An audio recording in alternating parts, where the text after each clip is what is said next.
మల్కాజ్గిరిలో CC road patch పనులను Malkajgiri corporator Shravan అధికారులు స్థానికులతో కలిసి ప్రారంభించారు.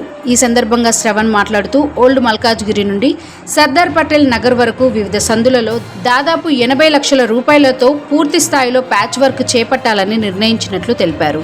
141వ డివిజన్లో భవానీనగర్లో ఎంపీ ల్యాండ్స్లో చేపట్టిన బోర్వెల్ పూర్తయినట్లు తెలిపారు. ఈ కార్యక్రమంలో AE Naveen, Ramesh, BJP senior నాయకులు సునీల్ యాదవ్, వినోద్ యాదవ్, వెంకట్ యాదవ్, బాలరాజ్, అశోక్, బాబా, లక్ష్మణ్, రామ్లీలా, ఎత్తమ్మ, భాగ్యలక్ష్మి, అండాలు, కళావతి, ఇందిర, కళ, అనిత, ప్రవీణ, భానురేఖ తదితరులు పాల్గొన్నారు.